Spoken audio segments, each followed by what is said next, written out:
Welcome back to Monday Tips, and I'm with Heather Shields again today. So Heather, thank you for joining us. Good morning, Karen.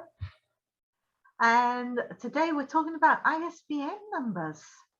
Yes, ISBN numbers. So there's been a good few questions within Self-Publishing Network about this, and it is something that I would say to people you do need to consider in terms of ISBN numbers. So the publishing platform, Amazon, you can use an ISBN. They will give you a free ISBN. An ISBN is just really your passport, I suppose, for your book, or your birth certificate, I think of it as, so that's how you register your book.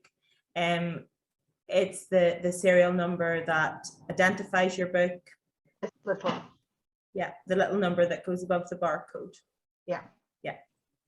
And that is an identifier. You'll have it listed within your book as well, and your book will always be identified with the ISBN that is created, that it's assigned to when it's published. It's important to know that you can't change it. That's it for your book. And where it comes to matter is really how you intend to sell your book. So if you're self-publishing, most of us use Amazon if we're self-publishing, and on the Amazon platform, you can get a free ISBN. If you intend to just sell through Amazon, that's perfect. And you can use it and it can go out through there. Where you could come into difficulty is if you want to sell it through other bookstores, or you have different places that you want to sell your book, then you need to have your own ISBN. And again, they're easy to buy. They are available. You can assign it then to your book. And the site that I would use is a site called Nielsen.com. And you can go on there, buy the ISBN. You can buy one if you tend to publish one book, or you can buy multiple ISBNs if, like myself, you're a publisher or you're intending to write a different number of books. You can go on there and buy different ISBN numbers that can be assigned then to different books. The good thing with Nielsen is they have changed their pricing, because it used almost £100 to get one number. It used to be expensive, and that was where I think platforms like Amazon came in, because when you were starting to self-publish, you didn't want the costs associated with it. Whereas now Nielsen have dropped their prices quite drastically, and is it about 25 or something now just to buy? If you buy multiple, it's still quite. If you're buying one, it's 86. Yes, so it's still quite high for if you're buying one. But if you're buying multiple, you can buy like 10 or 20 or 30. So depends on how many that you're buying.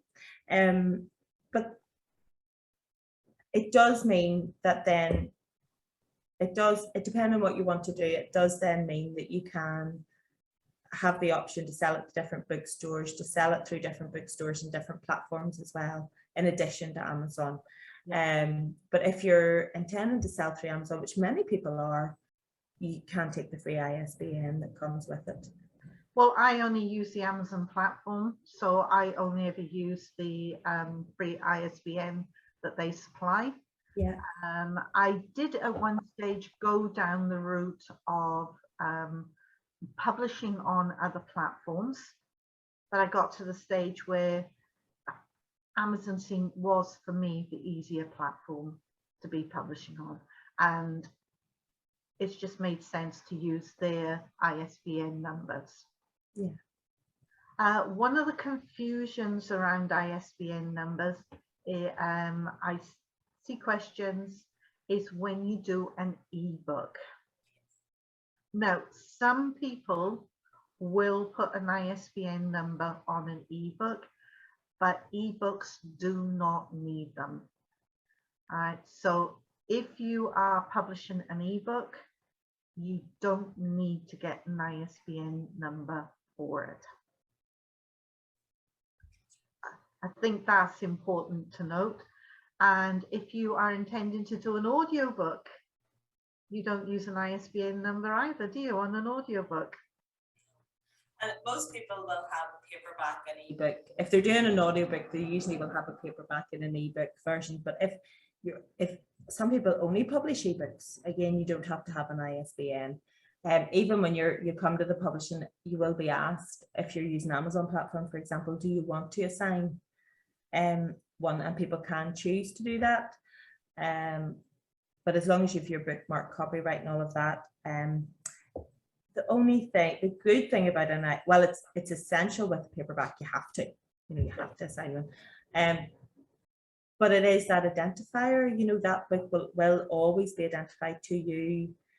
You've set it down, that's the number that will follow it through for life, and it'll be identified through that. So really important to have that thought just in advance, what do you want to do? And either select the free ISBN or go on and buy one and cover yourself in that way. For people that are going to publish on multiple platforms, when you publish on Amazon, just to make it clear, if you have bought an ISBN number, then you can use that on Amazon as well as other platforms.